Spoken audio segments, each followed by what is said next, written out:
extra time. The last test that you guys have played was the New Zealand summer, to finally get over to England and start preparing for Test Championship and to potentially win the championship. It must be exciting, and it must be nice to get back into the Test side with New Zealand. Yeah, I mean it's great. Like I mentioned, it's always nice after a break.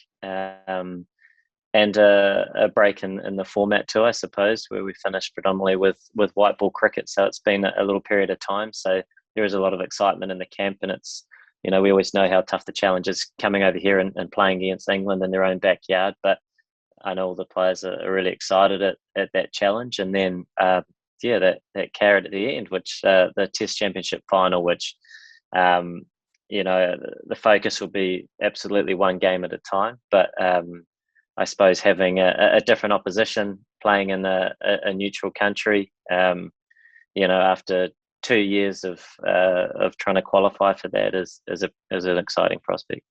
I mean, it's great to be. I think most of the team is here now. So, at the moment we're at the AGS Bowl in Southampton, and we're all pretty much on the same side. So we're able to catch up a little bit with one another on our different balconies. I mean, for a number of the guys, it's their first time sort of in a bubble, and others have done it a few times. So that can be quite helpful. But there's a lot of excitement getting into a test series over here, and obviously the World Test Championship as well. So we'll do our quarantine, and then I know there'll be a lot of excitement coming out of it, getting into preparations. Yeah, you're obviously in a sort of bubble of your own with the guys who've come from the Maldives. Is that going to be a lot of Kyle Jamieson then for you when you get into the nets?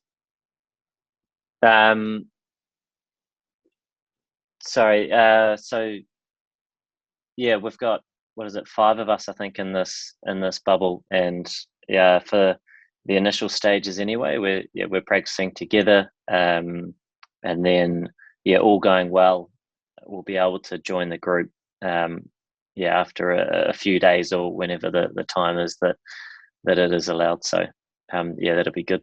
Mix up the bowlers.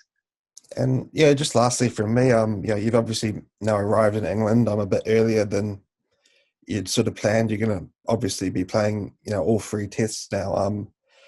What's exciting you about what lies ahead over the next 5 weeks? Yeah, I mean, it's really exciting. I think the first step is getting out of the tight bubble, and then looking forward to starting that preparation in terms of adjustment to conditions and catching up with the guys. It's always exciting when there has been a period of time away from the team, and look forward to that.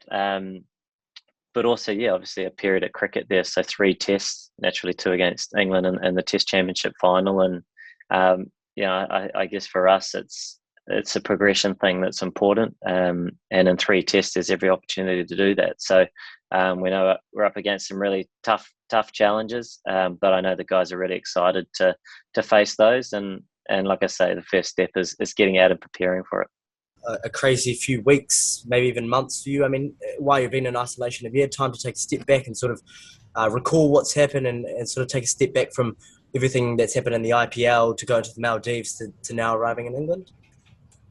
Yeah, I mean, it's been a whirlwind. Obviously, a lot of challenges for a lot of people to try and make things sort of unfold, and clearly, the abrupt end to the IPL made that challenge a little bit greater. But it's nice to be in England now with the team, although not seeing each other until a few days, and tests all going well. So it's nice to be here and sort of change the focus to the red ball format, and back with New Zealand, and like I mentioned, after a bit of a break, it's always great to catch up with the group again.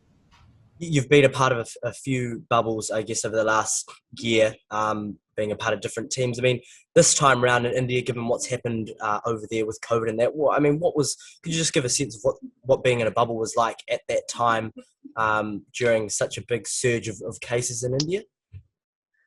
Yeah, I mean, yeah, things escalated really quickly over in India, and the challenges that play and still do, in that part of the world is it's heartbreaking to see, and then from I suppose us playing, and the challenges that a bubble would face, and clearly it became too great, and we were well looked after in the bubbles, and they for the first half of the tournament, things were still intact, but clearly there were some breaches, and the tournament couldn't continue, and the right decisions were made, and that was sort of the process, I suppose, that how things unfolded in the IPL.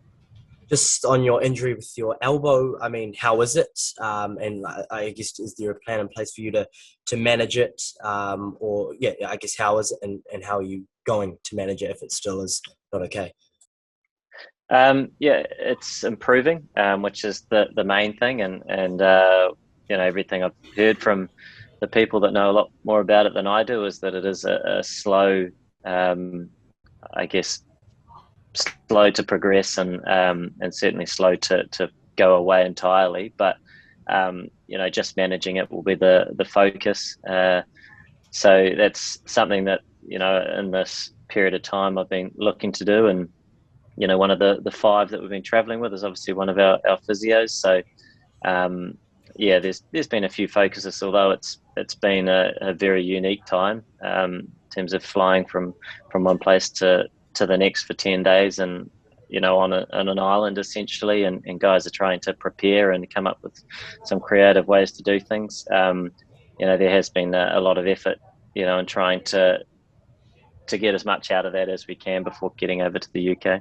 Hi, I was going to ask about the England squad. Obviously, no Stokes and Archer, they're injured, and none of the IPL guys, Butler and so on. Does that make them, England, significantly weaker, do you think? I suppose I know they've got a lot of Test cricket coming up, starting I think with us, and then India and Australia, and obviously 5 Test match series. So I suppose for them, and we try to do the same when we know there's a huge volume of cricket, you need to manage that as best you can. Look, they're world-class players, but they do have a huge amount of depth, and a lot of world-class players are in that squad. So that's a credit to the cricket that's been played here in the UK, and the amount of talented players that are getting opportunities and putting their hands up for opportunities. So we know we're going to be up against a really tough challenge come the first Test. And if I may, just a thought on Anderson and Broad, 1,100 wickets between them. I think Anderson's 38, Broad 34. Are they still as potent as ever? Yeah, I mean, they're legends of the game, aren't they? And still playing and fit, and still doing as well as they've ever done. So naturally, they're like I mentioned, world-class players, and both in the squad know these conditions better than anyone. So incredible careers that are still going and still at the heights of their games.